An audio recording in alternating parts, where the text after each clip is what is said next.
그죠? 내가 돈을 부담을 해서 내 이름으로 세금을 내게 돼 있잖아요. 그러면 이런 걸 뭐라 그래요? 직접세. 세금을 부담하는 자는 전기세, 수도세. 이건 틀린 얘기예요.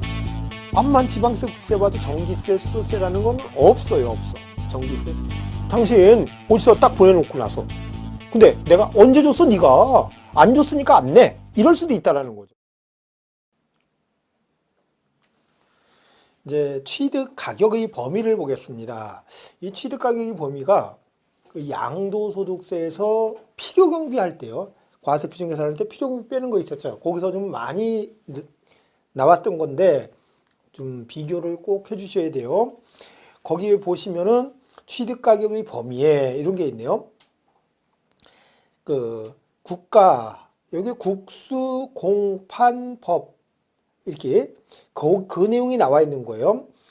그 취득가격, 그 셋째 줄에 취득가격 또는 연부 금액은 취득 시기를 기준으로 그 이전에 해당 물건을 취득하기 위하여 거래 상대방 또는 제3자에게 지급하였거나 지급하여야 할 직접 비용과 그러면 직접 지출한 비용과 다음의 어느 하나에 해당하는 간접 비용 그러면 직접 비용과 간접 비용의 합계역으로 하고 그리고 우리가 보통 그래요. 그 거래 상대방에게 지급하였거나 또 제3자에게 지급한 것까지도 취득가격으로 한대요. 이제 이런 건 뭔가 하면은 내가 어떤 부동산을 5억을 주고 사요. 그런데 중개업자한테 내가 뭐 200만 원을 줬다. 이럴 수 있죠. 그것까지 포함한 제3자에게 지급했고 또 건물을 새로 질 때는 공사 도급업자에게 돈을 주는 거 외에 또 설계비, 감리비도 별도로 내야 되잖아요. 이런 것까지도 전부 다 포함하고 또 직접 간접 비용까지도 포함해서 하고 있다. 다만 취득대금을 일시급 등으로 지급하여 일정액을 할인받는 경우에는 그 할인된 금액으로 한다. 이런 얘기를 했죠. 아파트를 분양을 받으면서 5억의 분양 계약을 체결했는데 돈을 일찍 내면 4억 5천만 내래. 그럼 5천만 원이 깎여졌죠. 이거를 할인 금액이라고 얘기를 하죠. 양도소득세는 현재가치 할인차금이라고 얘기를 하고 그럴 때 양도소득세에서 현재가치 할인차금은 취득가격이 포함된다 그랬는데 여기서는요 할인된 금액으로 한다 그 얘기는 5억에 분양받아서 5천만 원을 할인받아서 4억 5천이 됐다. 그러면 4억 5천을 과세표준으로 하라는 얘기예요. 그러면 여기서는 할인 금액은 포함되지 않는다라는 얘기죠.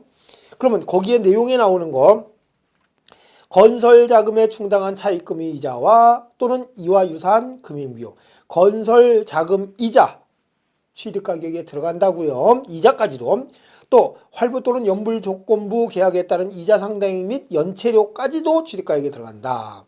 다만 법인이 아닌 자가 취득하는 경우에는 취득가격에서 제외한다. 양도소득세에서는 이런 얘기를 했어요. 약정이자는 취득가격에 포함되지만 연체이자는 취득가격에 포함되지 않는다 그랬죠. 그런데 여기서는 약정이자고 또 할부이자고 연체료고 전부 다 취득가격에 포함이 되지만 다만 법인이 아닌 자가 취득하는 경우에는 취득가격에서 개인이 연체이자나 할부이자를 부담했다면 그거는 취득가격에 들어가지 않는다라는 거죠. 만약에 5억의 분양을 받아놓고 날짜를 못 맞춰서 2천만 원을 연체이자로 냈다. 이럴 경우에 취득세는 개인일 때는 얼마 갖고 내고 5천만 원 갖고 내고 왜? 연체이자 할부이자 포함돼 안 되니까. 근데 만약에 법인이 취득했다면 5억 2천만 원이 되겠죠? 취득가격이 2천만 원이 취득가격에 들어간다는 거예요. 그런데 양도소득세에서는 그 2천만 원이 약정이자라면 5억 2천이 취득가격이 되고 2천만 원이 연체이자라면 취득가격은 5천만 원이 된다는 얘기죠. 그 내용. 그 다음에 세 번째 농지보전부담금, 대체살림자원조성비 이런 것도 들어간다. 그런 것도 그 취득가격에 들어간다는 얘기죠. 네 번째 취득에 필요한 용역을 제공받는 대가로 지급하는 용역비 수수료. 우리 어떤 부동산을 취득을 할 때 용역 대가로 컨설팅 비용 이렇게 얘기를 하죠. 또 중개 수수료 주잖아요. 이것도 전부 다 취득가격에 들어간다는 얘기고요. 그 다음에 다섯 번째는 취득대금 외에 당사자의 약정에 따른 취득자 조건 부담액과 채무 인수액. 뭐 이렇게 이제 예를 굳이 만들어 본다면 이럴 수 있어요. 이 부동산을 내가 좀 사고 싶은데 그 사람이 안 판대. 그래서 야, 너 그거 나한테 시가에 팔아, 시세에 팔아. 그 대신 내가 너 저기 빚 1억 있는 거 있지, 그거 내가 갚아줄게. 이럴 수 있죠. 그러면 내가 이 부동산 거래하는 금액에 1억을 추가로 들어가는 거죠. 그 플러스 1억까지도 취득가격에 들어간다, 그 뜻이네요. 보니까 조건 부담할까 채무인세. 그리고 또 이럴 수 있죠. 5억짜리 부동산을 사면서 거기에 2억 채무가 있어. 나는 상대방에 3억만 주고 그 2억 빚 내가 갚을게. 그럴 수 있겠죠. 당연히 그 2억도 취득가격이 된다는 얘기죠. 여섯 번째, 부동산을 취득하는 경우 주택법에 따라 매입한 국민주택 채권을 해당 부동산의 취득 이전에 양도함으로써 발생하는 매각차손. 취득 이전에 발생하면서 양도하면서 발생하는 매각차손. 이 경우 행정자치부령이 정하는 금융회사 등 외의자에게 양도한 경우에는 동일한 날에 금융회사 등에 양도했을 경우 발생하는 매각차손을 한도로 한다 하고 있네요. 그러면 거기에 양도함으로써 발생하는 매각차손까지도. 근데 이거는 좀 약간 모순이 좀 있는 것 같아요. 우리 부동산을 취득할 때 소유권 이전 등기를 할 때 공유주택 채권 매입이 의무화되어 있거든요. 근데 거기는 취득 시기 이전에 매입함으로써 이런 얘기가 있는데, 그럼 어떤 경우가 있는지는 모르겠지만 일단은 국민주택 채권 매입에 매각 차손도 들어갈 수 있다. 근데 현실성이 좀 없는 게요. 4번 같은 경우도 중개 수수료 같은 경우를 취득가격으로 쳐서 하지는 않거든, 실질적으로는요. 실무에서는 안 하는데 이렇게 법에 이렇게 돼 있다. 그 다음에 취득가격에 들어가지 않는 거 보면은 오른쪽 페이지 위에 볼까요? 취득 물건의 판매를 위한 광고 선전비 등의 판매 비용과 그와 관련된 부대 비용. 판매 비용, 뭐 광고를 내서, 그렇죠? 아니면 내가 어느 물건을 사겠다고 광고를 해서 취득할 수도 있겠죠. 뭐 신문에 이런 걸, 여러분 보통 이 경우는 어때요? 파는 경우만 가상을 하지만, 그죠? 파는 경우만 가상을 하지만 사는 경우를 가상할 수도 있는 거잖아요. 내가 살 때 이래요. 살 때 내가 어느 부동산, 강원도 인제에 몇 평, 10만 평을 나 사겠다. 그렇게 광고를 내서 살 수도 있잖아요. 그럴 때 그런 건 들어가지 않는다라는 얘기죠. 또 이런 것은 전기, 가스, 열 등을 이용하는 자가 분담하는 비용도 들어가지 않는다. 그 다음에 세 번째, 이주비, 지상물 보상금 등 취득 물건과 별개의 권리에 관한 보상 성격으로 지급되는 비용도 들어가지 않고, 역시 가장 중요한 부가가치세 들어가지 않는다. 부가가치세는 절대로 취득가격에 들어가지 않는다. 근데 양도소득세는, 부가가치세는요, 취득가격이 될 수도 있고 안 될 수도 있어요. 환급을 받았을 경우는 취득가격이 안 되지만, 즉 필요경비가 안 되지만, 환급을 받지 못했다면 필요경비가 됐었거든요. 그런데 취득세에서 부가가치세는 무조건 취득가격의 범위에 포함되지 않는다라는 거예요. 주의 꼭 하셔야 되겠죠. 이거는 주의 꼭 좀 하셔야 되고. 그 다음에 간주 취득의 과세 표준 나와 있어요. 증축 등 과세 표준. 증축, 이제 그건 편하게 증가 분해돼서 이렇게만 생각을 하시면 될 것 같아요. 너무 복잡하니까 이렇게 보시고. 그 다음에 그 밑에 가로 안의 내용에서 1번, 2번, 3번을 요거는 뭐 이제 기본 이론 시간에 아주 철저히 봤으니까 이렇게 보시고, 두 번째, 법인이 아닌 자가 건축물을 건축하거나 대수선하여 취득하는 경우가 있죠. 법인이 아닌 자가 건축물을 건축하거나 대수선하여 취득하는 경우로서 취득가격 중 몇 프로를 90%의 100분의 90을 넘는 가격이 법인장부에 따라 입증되는 경우는 시가표준액 및 사실상 취득가격에도 불구하고 대통령으로 정하는 바에 따라 계산한 취득가격을 과세 표준으로 한다. 그럼 90% 이상이 법인장부에 의해서 입증이 된다면 이거는 뭐예요? 법인이 아닌 자가 건축물을 건축한다는 얘기는 개인이 건물을 건축하는 거예요. 근데 어떻게 무슨 얘기야? 또 갑자기 법인장부에서 내가 물건을 사오잖아요. 어떤 법인으로부터 물건을 사와요. 근데 내가 공사비 중에 90% 이상이 그 법인장부로 입증이 돼. 그러면 그 입증되는 금액과, 즉 법인장부로 증명된 금액과 또 세금, 법인장부로 증명되지 않은 금액 중 소득세의 계산서, 부가가치세는 세금 계산서로, 법인이 아닌 개인과 거래할 때 하더라도 계산서나 세금 계산서에서 입증되는 부분이 합계액을 과세 표준으로 하겠다라는 거죠. 하겠다. 그 다음에 과점 주주의 과세 표준. 과점주지 과세 표준은 그거는 이제 오른쪽 요약 정리를 볼게요. 이것도 정확히 우리 기본 이론 시간에 보셨으니까 과점주주 납세 의무 비교 있죠. 설립 시 과점주주는 과세가 되지 않죠. 과세되지 않죠. 그 다음에 최초의 과점주주, 처음에는 과점주주가 아니었다가 나중에 주식을 취득하면서 과점주주가 됐다 이럴 때 법인이 과점주주가 아닌 주주 또는 유한책임사원이 다른 주주 또는 유한책임사원이 주식 또는 지분을 취득함으로써 과세가 될 경우에는 어떻게 했다? 자기 지분 비율만큼 취득한 걸로 보겠죠. 자기 지분 전부에 대해서 취득한 걸로 보죠. 증자 등 주식 등 지분도 역시 지분 모두에 대해서 납세하면 되겠다. 이미 과점주주였던 자가 이미 과점주주 처음에 뭐 70%였다가 10%를 늘려서 80%가 됐다. 그럼 10% 증가분에 대해서 내겠죠. 증가한 부분에 대해서 다시 과점주주가 됐다. 60%였던 자가 40%가 됐다가 다시 70%가 됐다. 60, 40, 70이 됐다. 이럴 때는 60이었을 때가 있죠. 그러니까 증가 부분은 10%뿐이 없다는 거죠. 10%에 대해서 보겠다. 그런 내용이 그 과점주주 납세 의무 비교니까 보시고 이 과점주주에서는 이래요. 이것까지도 볼게요. 과점주주는 주주 1인과 또 유한책임사원 1인과 또 뭐예요? 특수관계인이잖아요. 그러면 이럴 수 있어요.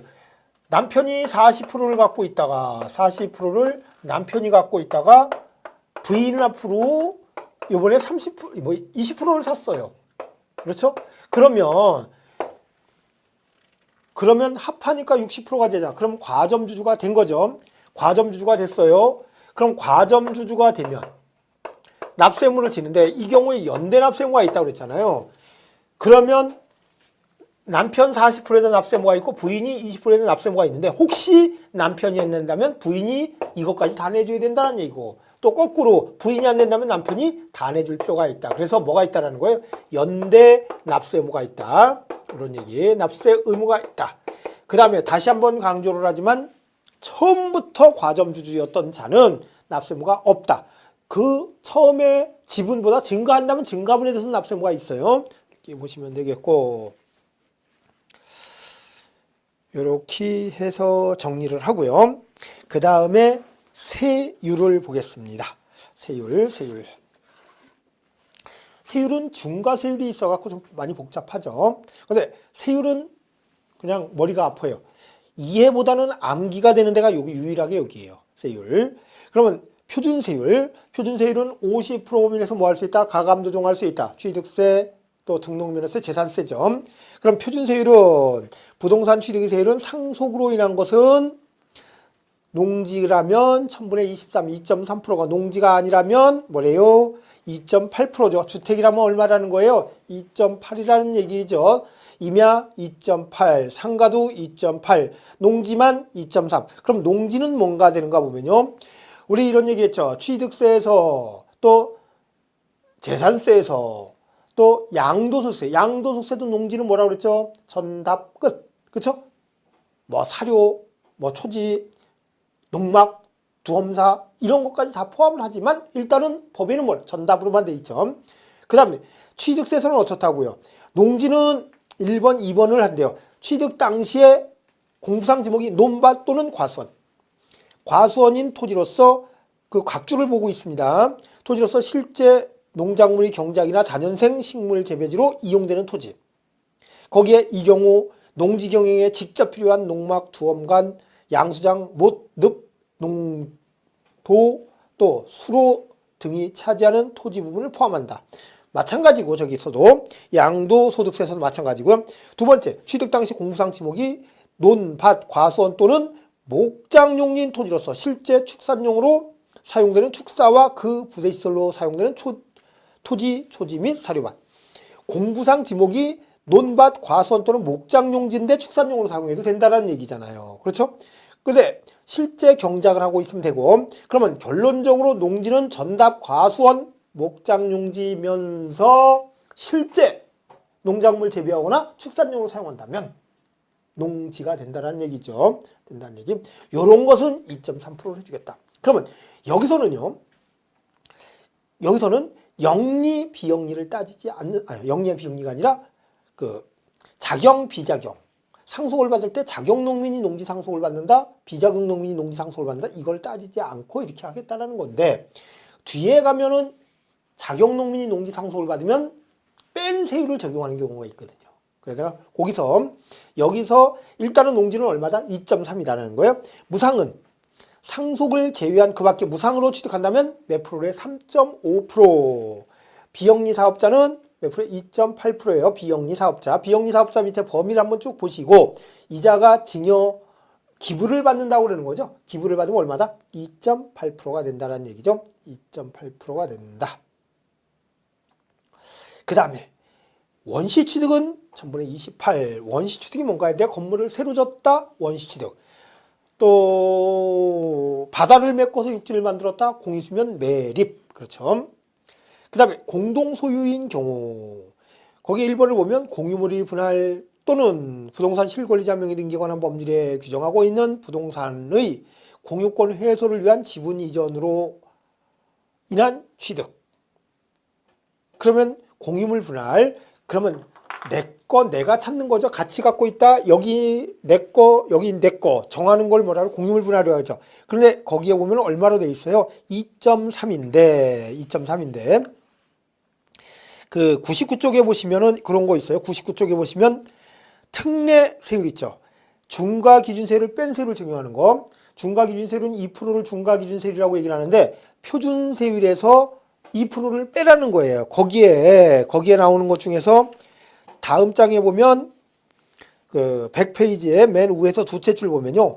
공유물 분할 또는 부동산 실권리자 명의 등기에 관한 법률에서 규정하고 있는 부동산인 공유권 해소를 위한 지분 이전으로 인한 취득은 2%를 뺀 세율을 적용하래요.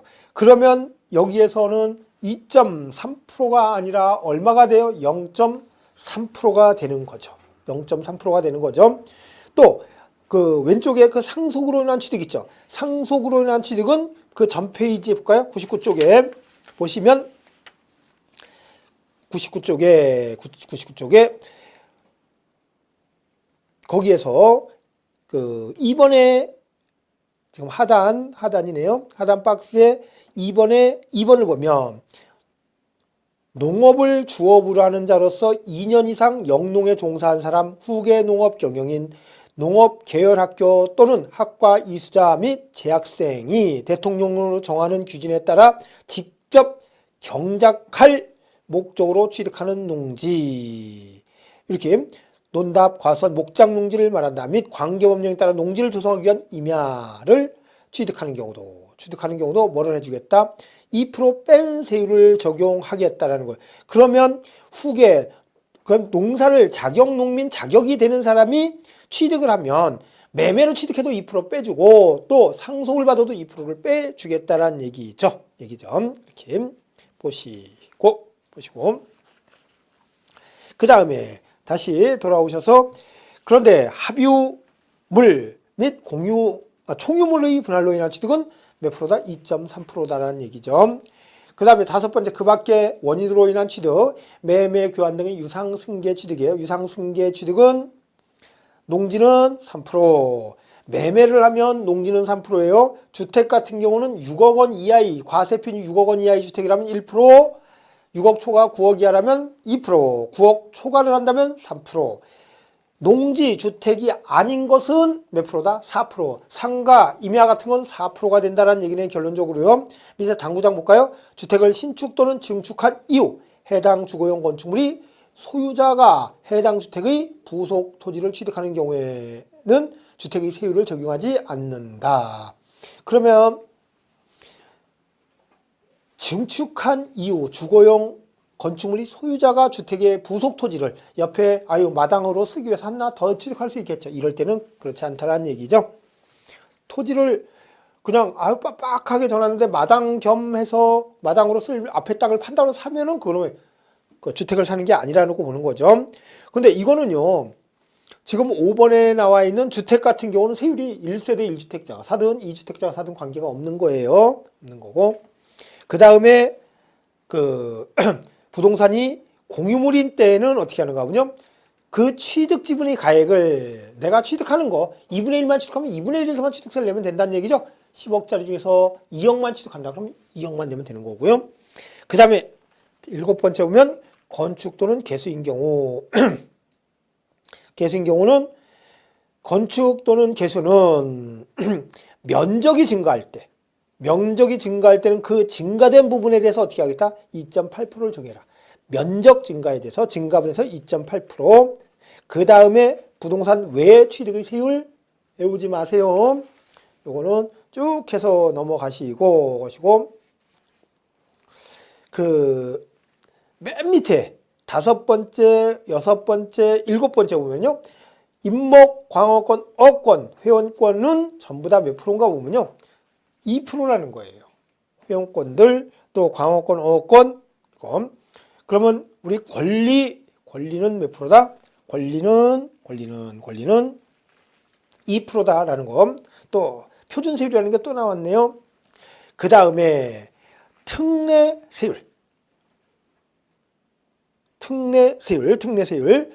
그 특례세율은 지금 거기에 일본의 중과기준세율을 뺀 세율을 적용하는 게 있고, 그 다음에 중과기준세율을 적용하는 두 가지가 있어요. 특례가 되는 것은. 그러면 표준세율이 있었죠?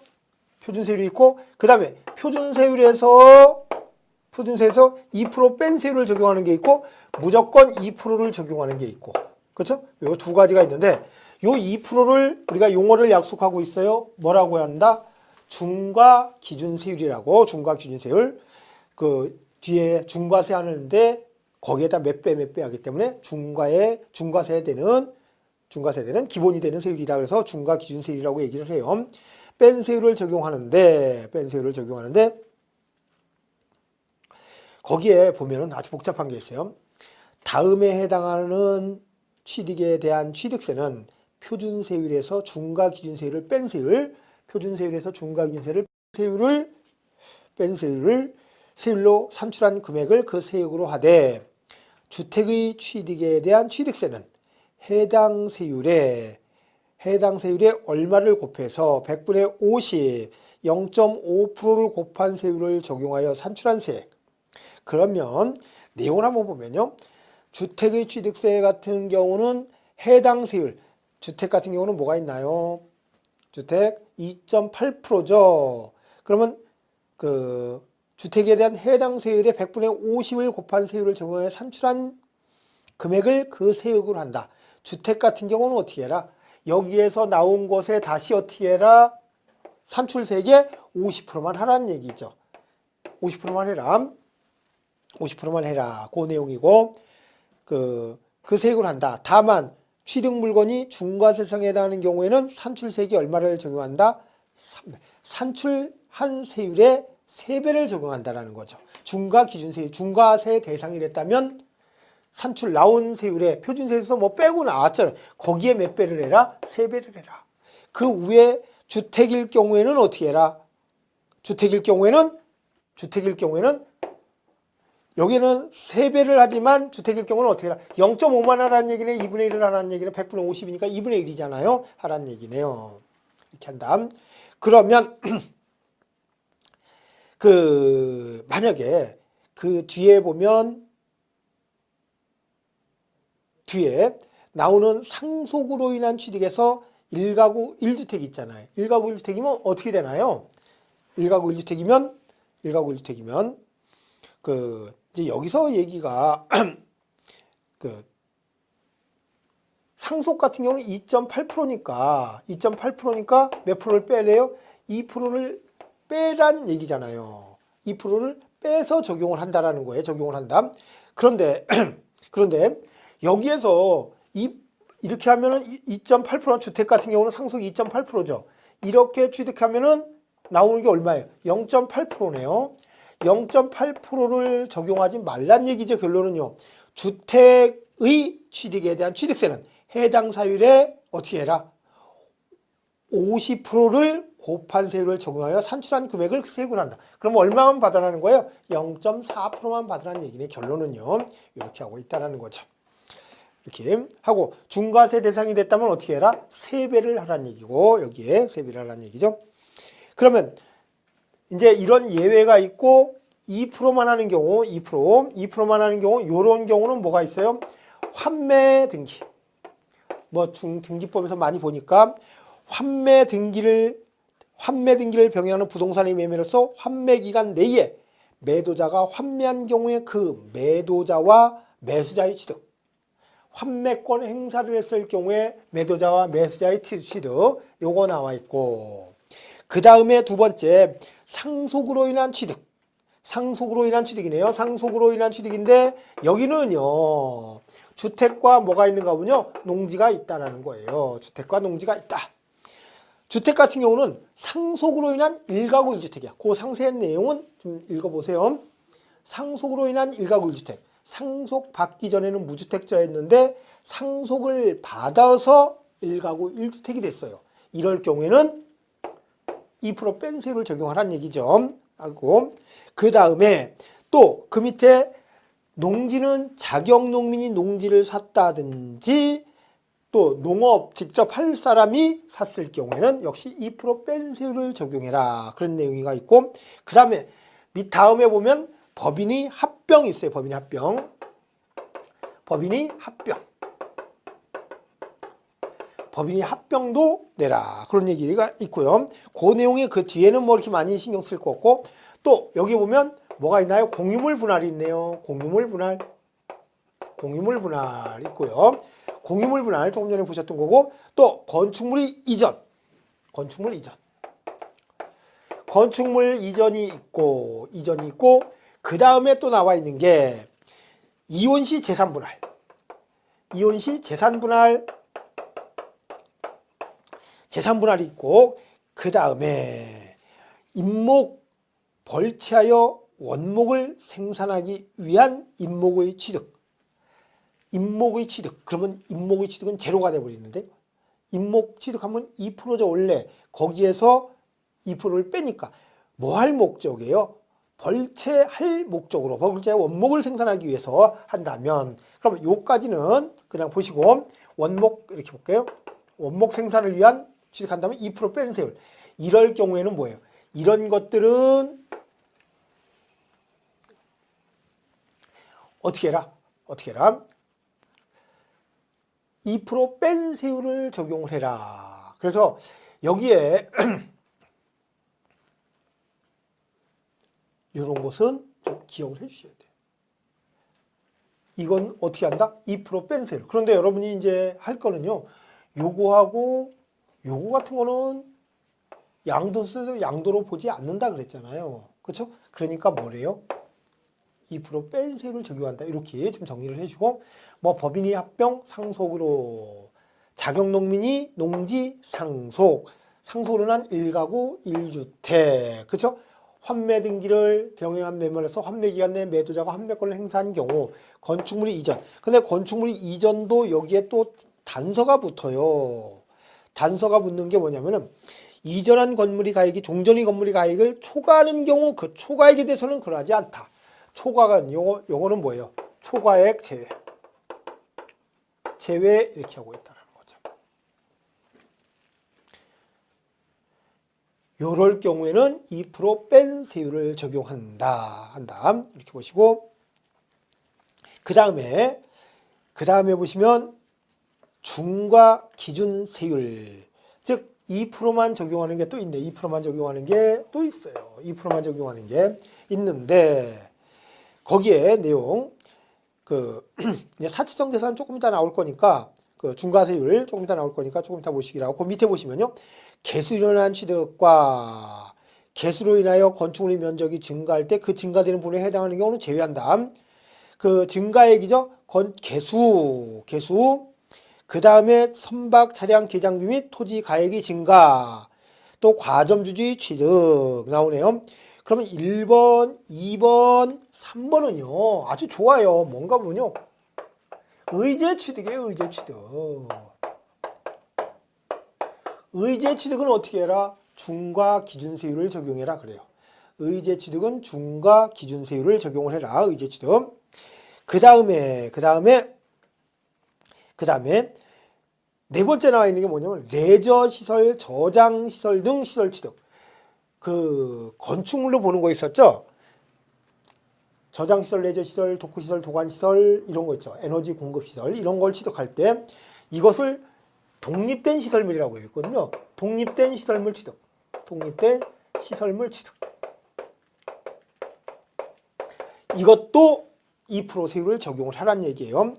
그 다음에 무덤과 이에 접속된 부서시설물로서 사용하는 토지로서 지적공무상 지목이 묘지인 토지의 취득. 묘지인 토지의 취득. 이것도 묘지인 취득.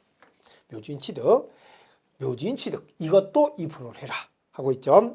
그 다음에 세 번째 나온 게 임시흥행장, 공사현장, 사무소 등 존속기간이 1년을 초과하는 임시용 건축물의 취득. 임시용 건축물의 취득.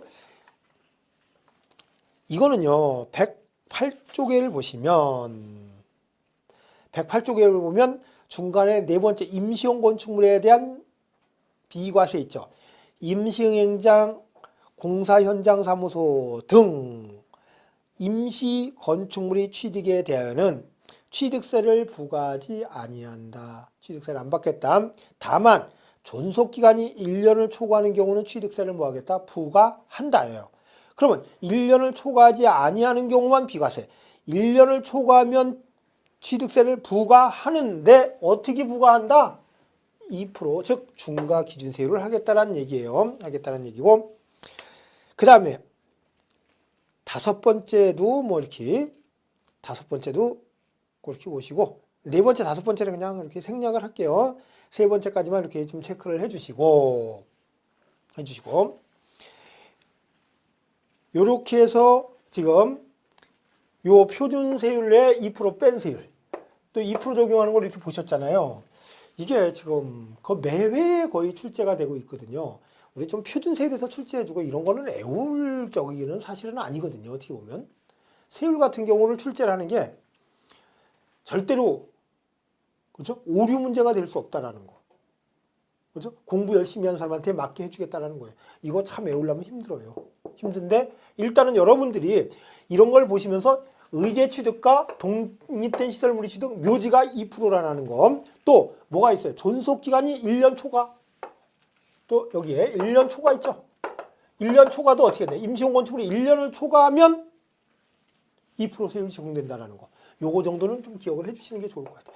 요거를 우선적으로 기억하면 나머지 많이 들어봤는데 그러면 뭘 거예요? 이렇게 되죠. 이렇게 한쪽을 꼭 기억해 주시는 게 좋아. 뭐 머리 좋으신 분들은 두 가지 다 기억하시고 조금만 이렇게 기억하시면 되겠고요. 그 다음에 우리 취득세에서 중과세라는 게 있거든요. 등록면에서도 중과세라는 게 있어요. 재산세도 중과세라는 게 있어요. 근데 여기를 보시면 다 해결이 돼요. 해결이 되니까 보실게요. 거기에 보시면 사치성 재산이 있네요. 사치성 재산, 별골 오주선이죠. 별장, 골프장, 고급 주택, 고급 오락장, 고급 선박은 표준세율에 중과기준세율 2%죠. 2%의 100분의 400을 합한 세율, 2%의 100분의 400, 즉 100분의 4기면 4잖아요. 4를 곱해서 그러면 8%가 되죠. 8%를 합한 세율. 그럼 표준세율에 8%를 합한 세율이래요. 그러면 우리 골프장 같은 경우를 취득을 한다. 별장 같은 걸 취득한다. 이럴 경우에 매매로 취득했으면 4%가 되잖아요. 4%에 플러스 2%의 4배면 8%. 그러니까 4% 플러스 8%, 12%를 취득세를 받겠다라는 거예요. 그러면 만약에 고급 오락장, 룸사롱 같은 경우 있잖아요. 여러분들이 어느 건물, 빌딩 같은 거 살 때는요, 한 달에 임대료 많이 나오는 게 좋죠. 같은 가격이라면. 그런데 룸사롱이라든지 고급 오락실 같은 거 있잖아요. 이런 거 있는 건물들은요, 수익률이 아주 많이 나와요. 똑같이 한 50억을 투자를 하는데 다른 데는요, 1년에 한 2,500 나오면 잘 나오는데, 한 달에 2,500 나오면 잘 나오는데 어떤 건물은 한 달에 4천만 원 정도가 나오는 거야. 그러면 50억을 투자해서 얻은 거 4천만 원 나오고 50억을 투자 얻은 거 2,500 나오고 어느 걸 사야 돼? 4천만 원 나오는 걸 샀다가 큰일 날 수 있다는 고급 오락장이 많아요. 그러면 취득세를 몇 프로를 내라는 거예요? 다른 사람 4%를 낼 때 몇 프로를 내요? 12%를 내. 자그마치 3배를 내야 된다는 거예요. 그런 이 사치성 재산에 대해서는 취득할 때 취득세 많게 하고 있어요. 또 가지고 있으면 재산세도 왕창이에요. 그럼 취득세 한 번 부담한다면 괜찮겠지만은 재산세는 어때요? 매년마다 높은 재산세를 내고 있다는 거예요. 그러다 보니까 그런 것은요. 재산세를 많이 내니까 수익률이 4천만 원 받는다 하더라도 엉뚱한 데 들어가는 돈이 많다라는 거죠. 그 다음에 과밀 억제권역 안이 있네요. 과밀 억제권역 안. 그럼 과밀 억제권역 안에서 공장 신설 증설용 과세 물건을 취득하면 또 과밀 억제권역 안에서 법인의 본점 주사무소용 부동산을 취득하면 또 과밀 억제권역 안에서 법인이 부동산 취득 및 공장 신설 증설에 따른 부동산을 취득한다면 중과세를 하겠대요. 무겁게 과세를 하겠대요. 이 무겁게 과세하는 거 사치성 재산은 부동산의 비효율적인 사용을 억제하기 위해서지만 과밀 억제권역 안에서는 뭐 하기 위해서요? 과밀 억제권역 안에서는 인구의 과밀화를 억제하기 위해서 중과세를 하고 있다. 그러면 여기는요. 사치성 재산이나 과밀 억제권역 안에서 중과세하는 이유는 사회적으로 합리적이지 않다는 거죠. 국가 정책적 목적이 많이 들어가요. 이런 거를 많이 과세함으로 해서 취득하지 않게 하고, 그렇죠? 쉽게 별골 오주선 만들지 말어. 또 공장 과밀 억제권역 공장 만들지 말고 법인 만들지 말고, 그렇죠? 또 본점도 만들지 말아라. 이런 얘기예요. 중과세하면 중과세를 하겠다는 얘기죠. 그러면 거기에 그 먼저 사치성 재산 보면은요. 다음에 해당하는 취득 뭐에 대해서는 8%를 더해서 하겠다. 그 별장 보시면은요. 거기에 별장은 6,500에 150 또 660 이내로서 광수 허투가 아니어야 된다. 이게 거기에 여러분들이 좀 기억하실 것만 이렇게 잡아봤는데 보시면은 그 별장을 보면은요. 별장을 보면 주거용 건축물로서 늘 주거용으로 사용하지 아니하고 휴양, 피서, 놀이 등의 용도로 사용하는 건축물과 그 부속 토지를 말한다. 첫 번째, 별장에서 제외되는 농어촌주택 그 부속 토지. 아하, 별장에서 제외되는 농어촌주택 그 부속 토지란 얘기는 별장이 아니란 얘기잖아요. 별장이 아닌 거에 이거를 체크하시라는 거예요. 대지 면적이 660평방미터 이내로서 건축물이 연면적이 150평방미터 이내이고, 그 다음에 두 번째, 건물이 가해 시가 표준액을 얘기하고 있어요. 얼마 이내? 6,500만 원 이내이면서 다음에 해당하는 지역에 소지하지 아니할 것, 광역시에 소속된 군지역 및 또 수도권 정부예입법 규정에 따른 수도권 지역, 광수가 아니어야 된다고 그랬잖아요. 다만 접경 지역지원법 규정에 따른 접경지역과 수도권 정부예입법 규정에 따른 자연보전권역 중 행자부령으로 정하는 지역은 제외하고, 일단 광역시 수도권이 아니어야 되고, 니은에 국토유계획 및 이용에 관한 법률에서 도시지역 허가구역이 아니어야 된다. 그렇죠? 허가구역이 아니어야 된다. 또 다음에 나와 있는 소득세법의 규정에 의한 기획재정부가 지정하는 지정지역, 조세특례제한법 규정에 따라 정하는 지역, 투기지역으로 이렇게 얘기를 했어요. 이런 지역에 소재하지 않는다면, 이 조건이 모두 갖춰진다면 중과세하지 않겠다. 그래, 중과세하지 않겠다. 내용. 그 다음에 다음 장 별장의 사용 여부, 별장의 부속 토지 나와 있네요. 10배까지 명확하지 않을 때는 별장의 토지가 명확하지 않을 때는 10배까지를 그 부속 토지로 본다고 얘기를 했고, 그 다음에 네 번째 보면요. 소유자, 이외의자가 임차의 별장을 사용하는 경우 있어요. 이럴 경우에도 별장으로 사용하면 중과세 하겠다는 얘기. 중과세 하겠다는 얘기요. 그 다음에 골프장 나와 있네요. 골프장. 체육시설이 설치 용이에 관한 법률에 의해서 구분 등록이 대상이 되는 토지와 건축물 및 그 토지상의 임목까지도, 골프장 안에 임목까지도 중과세가 되는데요. 또 여기에 체육시설업의 등록을 한 경우뿐만 아니라 등록을 하지 아니하더라도 사실상 골프장으로 사용하는 경우에도 적용한다. 그래도 중과세 한다는 얘기죠. 골프장 중과세 한다. 근데 가로 안에 주의. 기존 회원제 골프장을 승계 취득하는 경우에는 중과세 하지 않는다. 그러면 회원제 골프장을 신설하거나 증설하는 경우만 중과세를 해요. 회원제 골프장을 처음에 만들거나 늘릴 때는 중과세 하지만 기존의 회원제 골프장을 산다? 이럴 때는 중과세 하지 않는다라는 거죠. 또 두 번째, 골프 회원권은 중과세 하지 않고 일반 과세한다. 골프 회원권은 중과세 안 해요. 회원권은 그냥 일반 과세예요. 근데 우리가 별, 골, 오, 주, 선 이것만 외우면 안 된다. 골프장이지 골프 회원권이 아니죠. 이렇게 보시고, 그 다음에 고급주택. 고급주택의 요건이 나와 있어요. 여기는 1번에 해당되면 무조건 고급주택, 2번에 해당돼도, 3번에 해당돼도, 4번에 해당돼도, 5번에 해당돼도 고급주택이라는 거예요. 고급주택이다. 그리고 거기에 보면 이제 시가 표준액이 6억 원을 초과해야 되는데 이거는요, 이렇게 볼까요? 9천에 331, 662, 245, 274해야 되겠네. 245, 274. 그 다음에 여기 있는 게요. L, 에, 수.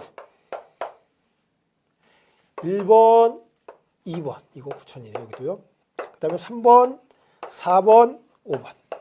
그러면 9천에 331 여기에 또 6억 초과, 또 역시 6억 초과, 그런데 여기는 6억 초과가 없고 여기는 또 6억 초과예요.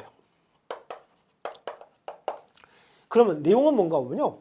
이것은 단독주택이요. 건물의 가액이 9천만 원을 초과를 하면서 주택의 연면적이 331평방미터 초과. 당연 주차장 면적은 제외하고요. 그리고 주택의 시가표준에 6억 원을 초과를 한다면 고급주택이 된대요. 다른 거 치자. 대지 면적도 안 따지는 거예요. 두 번째, 건물의 가액이 9천만 원을 초과하면서 대지 면적이 662평방미터를 초과하고 주택의 시가표준 6억 원을 초과한다면 고급주택. 주택 연면적 따지지 않는다라는 거죠. 여기서 안 따져. 대지 면적만 따지고 건물의 가액이 9천만 원 초과. 그 다음에 단독주택에 엘리베이터가 있으면서 6억 원을 초과를 한다면 고급주택이야. 근데 엘리베이터가 있다 하더라도 6억 원을 초과하지 않으면 고급주택이 되지 않는다라는 거예요. 우리 이제 장애인들 있잖아요. 장애인들이 있는 집에 좀 이렇게 멀리 볼 수 있게 하고 2층, 3층으로 해놓을 수 있겠죠. 그때 엘리베이터 설치했다. 이럴 때는 중과세하지 않겠다는 거죠. 그 다음에 에스컬레이터나 수영장이 단독주택에 있다. 무조건 고급주택이라는 6억 필요 없다는 거예요. 또 공동주택에 전용면적 245, 복층형일 때는 274 초과를 하면서 주택의 시가표는 6억 원을 초과한다면 고급주택이 되겠다. 이렇게 얘기를 하고 있어요. 이게 고급주택이라는 거죠. 그 다음에 그 고급주택의 용도 변경이 있죠. 주거용 건축물을 취득하도록 30일 이내에 고급 오락장 볼 때 볼게요. 고급 오락장 범위 한번 보세요. 고급 오락장 범위는 도박장, 융주점 영업장, 특수목욕장 이런 걸로 사용되는 건축물 말하고 있다. 부속토지, 고급 오락장의 부속토지는 그 별장과 비교해서 보세요. 별장도 경계가 불분명할 때는 건축물 바닥 면적의 몇 배, 10배 이렇게 얘기해서 똑같이 나와 있다. 또 고급 오락장의 용도 변경이 있죠. 고급 주택하고 비교해 보셔야 돼요. 볼게요. 취득한 날로부터 30일, 상속 같은 경우는 상속 개시일이 속한 달이 말부터 6월 이내에, 또 납세자가 외국에 주소를 9월 이내에 고급주택이 아닌, 고급 오락장이 아닌, 고급주택이 아닌, 고급 오락장이 아닌 용도로 사용하거나 취득세 신고기한 내에, 신고기한이 60일이 아니라 30일이죠. 30일 내에 또 상속 같은 6개월, 9개월 내에 고급주택이나 고급업장이 아닌 용도로 사용하기 위해서 용도 변경 공사에 착공을 했다면 그때는 중과세하지 않겠다. 그런 내용 나와 있고요. 그 고급 오락장이 뭔지 쭉 나와 있죠. 고급 선박은 비업무용 자가용 선박으로서 시가 표준액이 1억 원을 초과하는 거. 비업무용 자가용 선박이래요. 비업무용 자가용 선박 이렇게 얘기를 하고 있다. 그 다음에 두 번째 과밀 억제권적 안의 취득은 잠시 쉬었다가 진행하도록 하겠습니다.